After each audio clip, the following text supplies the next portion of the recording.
Welcome back, everybody, to the Fearless and Fabulous podcast. I am your host and creator, Melanie Robinson, and we are winding into the end of 2024. And here's one of the guests I've been looking forward to having for a while. It's part of the Canadian Queen crew. It's Jenna. Say hi, Jenna. I'm super excited to be here. I'm so glad to have you. She and I have been messaging each other a little bit here and there and just trying to set up our schedules so they mesh. And we finally got to work out, and I'm so excited we finally can do this.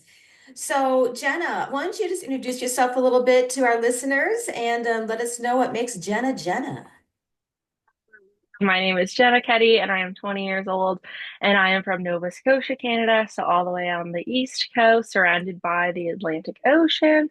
I am a second year family studies student at Mount St. Vincent University in my hometown. I dream of working in the nonprofit or youth mental health space, which is a goal I'm working on in my studies. I also work in childcare, and I'm a very active community volunteer with 590 hours to my name so far this year, giving back to a number of different organizations within causes that I care about. I also have been competing in pageantry for around two-ish years now, and it's been a fun time. I've competed in some national pageants. I won Miss Teen Grateful Givers 2023, which was super exciting, and I have also won three titles within the Smile and Shine pageantry system. But as school progresses and the pageantry scene in Canada is definitely harder to navigate, I'll say, than the United States. So I've kind of decided to take a step back because there's not a lot going on over here. So we'll wait and see if we get more pageants happening, but it's been pretty low key. So I'm on my like break right now. Well, my goodness, it sounds like you need a little bit of a break Yeah. from the work that you're doing. Wow, like you said, 594 volunteer hours is your long. So far, and it's Christmas. So I am basically volunteering like 5 hours a day until Christmas doing something. So it's been a busy year, but I have loved every single minute of it. That's so amazing. And so, since we're talking about volunteering and giving back, what got you really interested in doing so much volunteering? Was there like an event or a moment or something that just locked in with you and say, this is something I love to do? Yeah, I think it's just something that my family kind of always has done, and it's something that's always kind of found its way into my life kind of naturally. My mom was my Girl Guides leader growing up, and my grandmother, who is now in heaven, she ran a card game at the local elementary school to raise money for extracurricular programs within the school. So something that came very natural to me that people kind of just give their time to others because we didn't have a lot, but we had time that we could give. So that's something that was very natural for me. And then I was a Girl Guide growing up. So I remember we would do so much community service, whether it was singing to veterans on Remembrance Day or making dog treats for the animal shelters. I just remember those moments and having so much fun and just like how good my heart felt. And I have had a lot of experiences along the way, as well as I was diagnosed with a pretty severe chronic illness at age 11. And I've dealt with a number of up and down health issues the last 9 years. So a lot of my volunteering is in the chronic illness health space, as well as I do a lot of patient engagement work, which some is volunteer and some is not, but I have a lot of passion in that space as well. But I'm just someone that has experienced a lot of hard stuff in my life. And I understand the need for support and the need for help. And those are really what has sparked me to want to really give back. A big example of it was in April of 2023. I fell septic while traveling in Florida, and I am a Canadian, so that was super, super scary. And I ended up in the ICU in the middle of a brand new, like a country I knew nothing about. And I was there for 12 days. And the way my community rallied behind me in that moment, and a GoFundMe set up by a really close friend of mine's mom, and I had so much love and support, and just people being so encouraging, and that really relit my spark of like this is why I give back to my community. And as soon as I get better, I'm like I want to help people more than ever because I really understood in that moment what it really means to get supported and feel that community love. And that's why I do what I do. And it's super special to me. First of all, I'm so glad that you are okay. Yes, it was scary for sure. Yeah. And, I find it so interesting how maybe some of the most challenging or darkest moments in our lives can end up becoming such a light where we decide, we're going to take this thing that happened to us and we're going to turn it around and we're going to try and make something good out of it. And I think that is such a huge testament to you, Jenna, is that that's queen power right there. That's queen energy. That's taking something that was super challenging and deciding, I want to make sure someone else feels supported in their darkest time. And I really give my hat off to you for doing that. So let me ask you this. What do you think has been one of your most favorite moments of volunteering? What's something that really just made you feel like this is it? This is something I really love doing. Really. So I was pretty involved with an organization called Club Inclusion last year. Throughout my first year of university. So they're a community group that helps people with intellectual disabilities that are youth and adults.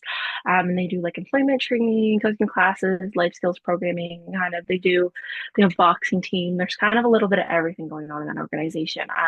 And I've always had like this like special like connection with folks living with intellectual disabilities. Since I was pretty young, I was always helping out in my elementary school like resource room and trying to create space for inclusion. And as someone that lives with a learning disability myself and chronic illness, I understand what it's like to be different to an extent. So I love creating space for those people to, become queens and be their best selves. Unfortunately, this year my school schedule did not work with their drop in, but really that volunteering with them, honestly, like what's got me through my first year of university, it was. I'm not a huge school person, but having that place that I could go and just feel inspired and excited was really good for me, as well as I'm currently a pre-member of an incredible organization called Canadian Progress Club Halifax Citadel. So it's a national club, but we are the Halifax Citadel chapter, and there's 45 women, pre-members and members, and I'm a pre-member going to be inducted in January, which is really exciting.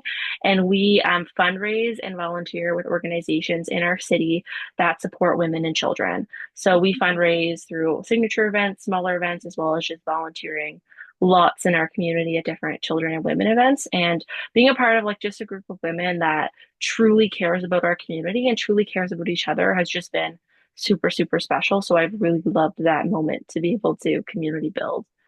Yes, I mean, women supporting women, uplifting. Way. Yeah, I mean, that's the definition of empowerment right there, like really putting words into action and setting that example for other girls that this is how we can lift each other up. And I think that's just fantastic how you've been doing that, besides your studies and all your other volunteering. And it's just wow. Like I wish I had all that energy still. I love to volunteer. I volunteer a lot myself, but it's true. As you get older, your energy gets a little bit less. But I think that's, so amazing. So let's talk a bit about your pageant journey. Uh, We're a couple of queens here.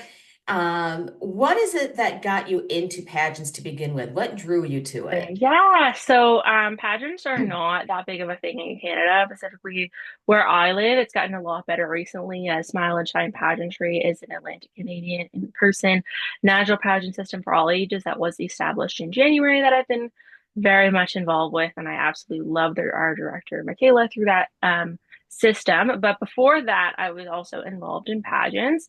So I had never really heard of it. I had seen the TV shows of the young kids and the terribleness that can come in that industry, which we have to definitely recognize that it's not an amazing industry all of the time. Yeah. So I had only really known about the stigma, and I didn't think it happened in Canada. Like we have little carnivals in Nova Scotia, but nothing that's really big and crazy. It's only really in the States. And I was actually babysitting for a family for a long time, and I was very connected with them. And it was so funny. And it was in the community that I grew up in, that I still live in. And they were really good friends with Jane. And Jane won Miss United World. And I just heard them talking about it. So I was like, I want to look her up and I want to see. And we have so many mutual friends just through our own community. But of course, now for pageantry and also Jane has inspired me to start getting involved with an organization I love called Motivate Canada, who's absolutely changed my life. So really through that connection, I learned about pageantry. And then I am also involved with an online organization called True Faces, which helps spread awareness for disabilities and provides disability education. And I've been involved with them since 2022 doing content creation. So I knew that Emily, who is our co-founder, also did pageants. So I kind of learned about that through Jane. And then Emily recommended Miss Grateful Givers to me. So that was my first ever pageant, was virtual online. I did Miss Grateful Givers. I met Michaela Delgaitis through that pageant, and it was just like a really good way. I met Jewel, who has absolutely transformed my life in so many ways. She's been my coach in the last 12 months. I love her work and her grateful giving attitude. It's absolutely inspired me. So it was just all those connections I built. So then I did Miss Grateful Givers and I got first runner up and I had so much fun with it. And then I ended up doing the Personality Pageants Canada online provincials. And I didn't place, but that was a very workshop heavy pageant. So I really enjoyed all the learning I got to do and all the people I got to meet. And then I ended up going into it was Miss Teen Grateful Givers in fall of 2023. And in that pageant, I ended up winning the title, which was my first ever title, which was super fun. And then Michaela Marriott, who is the founder of Smile and Shine Pageantry, we ended up getting connected. We have so many mutuals. I live in such a small province that a lot of us, not everyone knows each other, but there's a lot of connection there. Yeah. So I actually, her, Michaela's aunt's kids like grew up with me. So that's like the funny connection there. But we connected with her and she was fun. And I didn't know if I was going to enjoy an in-person pageant. But I tried it and I loved it. And in January, I ended up winning overall in my age category, my first in person.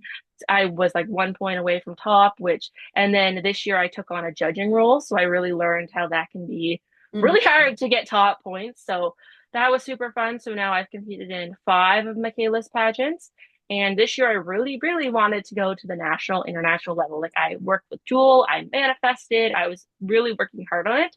But unfortunately, I had registered for 2 national Canadian systems in the last 2 months and started prepping.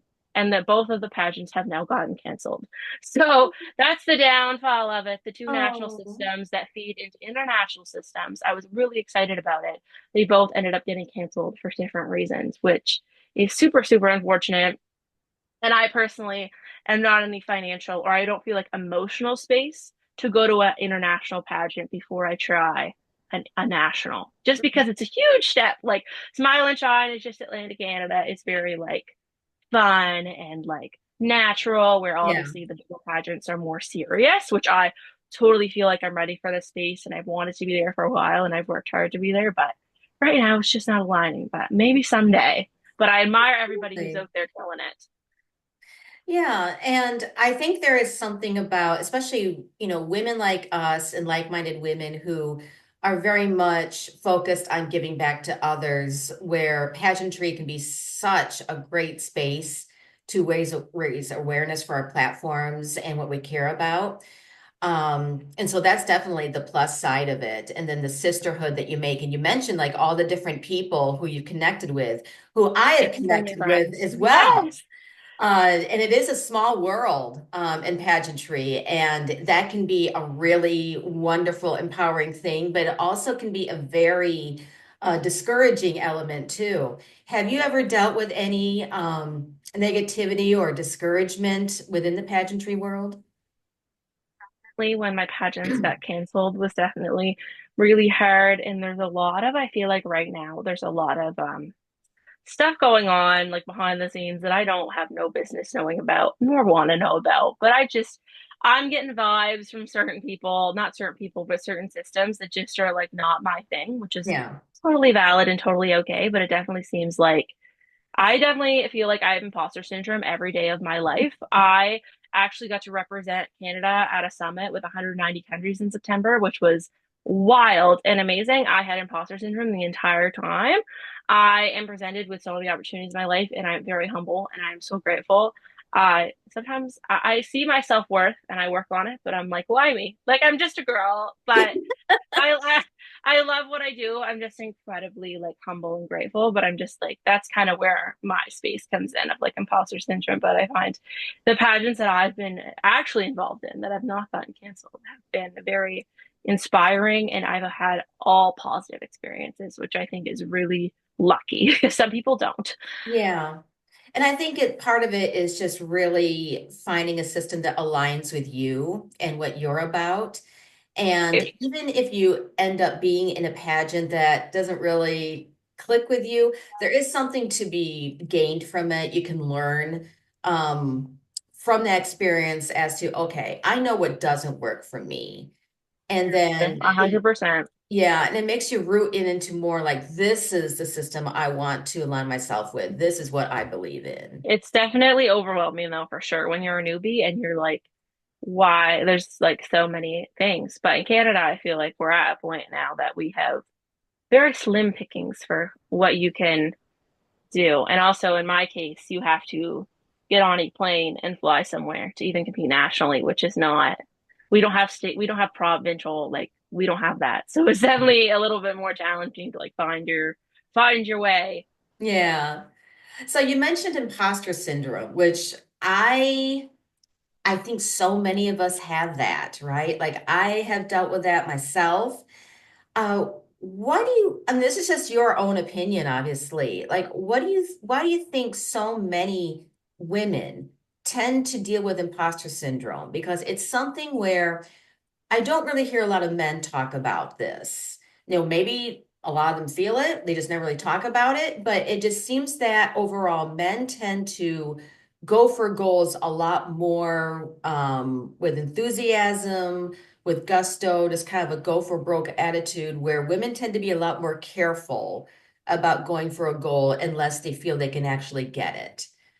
Why do you think women tend to get Yeah. this imposter system syndrome feeling?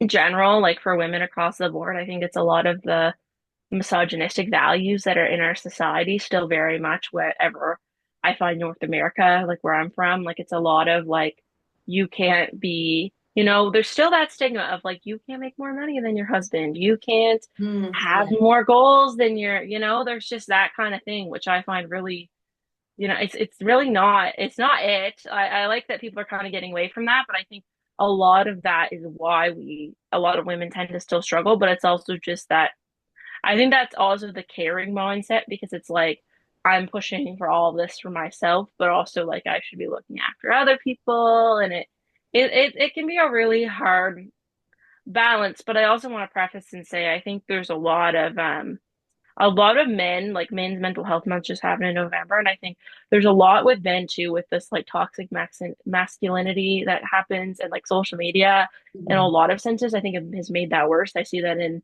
I have my own partner and my guy friends, and like a lot of the time they really want to be able to, just be themselves and not always need to have a big ego. But there's this pressure that if you don't have a big ego, you're this like, you're not a real man. Like there's Yeah. like it's really silly, but it's like that can really bring them down a lot. So I think imposter syndrome is just something that, but I definitely think as women, it's definitely, we just feel like we can't be at all, which I definitely want to get past that myself, and like get rid of that. But it's hard to unlearn things that have been around for hundreds of years. Yeah. Yeah. I mean, absolutely. We get fed messages every single day through various forms of media, as well as attitudes and experiences from our families and our friends. And that makes Feel up so much of how we feel about ourselves. And I think, especially, with men, with that feeling of having to be, more than what they may think they want to be. I think what's maybe prevalent in that is, again, that feeling of I'm not a real man unless I do X or I do Y or I And present that's, myself as yeah. And I feel like that's like being human is so hard. yes. Like it is so hard. And it's a difficult balance for sure. And I think being someone that grew up, with social media in my life since I was like very young, I think that's also been a huge influence for not only myself, but a lot of people across my generation Yeah. because it's hard. We were presented with the most beautiful, fake looking people that were doing XYZ from a very young age, and that really it alters you. Like it alters Mhm. the way you think about yourself. And there's a lot of harm in that, but there's also a lot to be learned through that as well. Absolutely. And, speaking as a Gen Xer who didn't grow up with social media, but I also dealt with a different type of pressure through movies and television because I didn't see any woman who was plus size or a woman over 50 who wasn't turned into a caricature or stereotype. That if you were a plus size woman, then all you cared about was food. And you were made the butt of the joke constantly. So that fed a message to me of, ew, if you're a plus size person, then you are worthless, that you're a joke, that no one's going to take you seriously. I totally relate to that. I'm a mid-sized queen, and I grew up with a lot of people in my family who identify as plus size. And I have survived an eating disorder in my teenage years. And I'm like, that media is so bad for that because also I remember it's so like powerful, but like it still affects me today. But like when I started, I was not big by any means. When I started losing weight when I was in junior high, people started to hang out with me more when I was Mhm. skinnier. And that's like these people were children and like they saw that someone that was took up less space in the world was cooler. Like that's just so Yeah. messed up, but it just that's what's fed to us through media. But I think we're coming a long way, but I still think there's a long way to go in that regard as well. But Yeah. no, you shouldn't have to look a certain way at all. And I think, if we're circling it back to pageantry, where there's been a push, for more inclusion in pageantry, but there's also like a big backlash going on right now too. And I think I'm not sure how we're going to deal with that backlash because, in light of what's been happening with Miss Universe, considered to be one of the top pageants, I'm not sure how that's going to affect girls who are mid-size or plus size decide to take the leap into pageantry because of suddenly, oh, you have to, quote unquote, be a size two in order to be taken seriously. Absolutely How do you ridiculous. think, how do you think it's going to affect pageants going forward?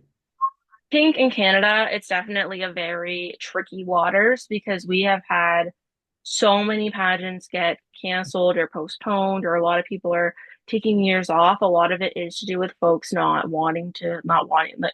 There's a lot of economy issues going on as well, which I think Yeah. America's also dealing with. Oh yeah, it's People have everywhere. people having the financial means to go compete in a pageant is just not the reality for a lot of women, which Mhm. is so valid, and it's definitely difficult too because that's something they should be able to do for their self-love and empowerment, but it is expensive. So Right. that's a big piece in it as well. But it's so interesting to me because all of the pageants that I was interested in and some other ones have gotten canceled or taken a year off because there's a lack of people that want to participate. And then Miss Universe Canada always has 60 people, without a doubt, 60 contestants, and that's a lot for a Yeah. Canadian system. And I'm just like, I don't really know why. But it's definitely it's a big, like it's a very popular system. Like I'm not saying anything bad. I think it can be a really great system. I have an amazing friend from that system, but I don't really understand why everyone wants to go to Miss Universe. To be honest, like I personally, like when I got involved in pageantry, like that's not my space that I want to be. That's a little too serious for this hobby of mine. And I think women that want to go that far, absolutely, like you can do it. But I do wish in our own, like my country, there was more opportunities for things outside of that world that were a little more lighthearted and fuzzy. Yeah. And so what I'm hoping is that there will be enough women to look at, some of the backlash going on and say, you know what, I don't need to feed into that, that I am enough as I am, and that I have, plenty to offer, for any system where I feel aligned with, that I don't have to fit a certain mold. So I'm hoping, Absolutely. yeah, I'm hoping enough women can still feel good in their own Yeah. skin. And that's why I still like again, all the love to the women that do it. I still have a little bit of like I don't overly enjoy that there's like petite pageants and like all these things. I'm like, I low key want to get to a space where pageants is just everybody competing with everybody. And it's Yeah. just this rainbow Lala world of us all just loving on each other and just being there regardless color, income, ability. We just do it together. Like that's my dream. Maybe it'll never happen, but that would be my dream of everyone just coming together as one. That's the mic drop moment right there, girl. Yeah. Yes. So, I mean, my goodness, our time is winding down. So I want to ask you this. What is something that you came through a particular fear or a challenge and made you now feel fearless? Like what's something that you came through? So growing up with arthritis was very challenging and hard, and mental illness and a lot of stuff in my way, as well as being a sufferer of childhood bullying. And I was, because of my arthritis, I wasn't allowed to jump on a trampoline for a lot of years, and I wasn't able to do a lot of things. But thanks to modern medicine, the support of some pretty amazing people, and also my personal resilience, I ended up going to Worlds twice with cheerleading, which was crazy and so fun. And I did that, and I also, I survived septic shock and didn't need any rehab, which is my body being young and amazing. But also, I'm super grateful that I have the resilience and the drive to not let those things make me just give up on life, because I know that sometimes it was tempting to just want to be like, I've gone through too much, I'm done. But I have enough resilience to get me through. So that's something that I've really pushed through, is to be able to see, I don't see limits, I see adaptations. And that's really what my life has been all about. Oh, oh, girl, you're giving me chills. That's amazing. I absolutely love it. That's the definition of being fearless and just taking what you have, working through it, and finding a light at the other side. So let me ask you this, Jenna. What's something that you do for yourself that makes you feel fabulous? Volunteering, being out in my community, hanging out with people, being surrounded by a circle that loves me and lifts me up, I think is a huge thing that makes me feel fabulous, but also just taking time to love myself amongst all of that. Taking time to read and enjoy the hobbies that I love, because when you're someone that loves to take care of other people, it can be hard to remember that, but I always make sure to make that intentional time for myself, and that makes me feel amazing. Yeah, I think that's the main thing is that we have to remember to fill up our own cups. We can't give out of an empty cup. Well, thank you so much, Jenna. I will link your social media so people can follow you and your amazing story. And I wish you all the best. And I know you and I will stay connected. Thank you so much for being on the podcast today. Oh, I will look forward to seeing your future adventures. And thank you all so much for being on, following us on the Fearless and Fabulous podcast. Stay in this space. I got so many more amazing women to uplift you and empower you. Thanks again.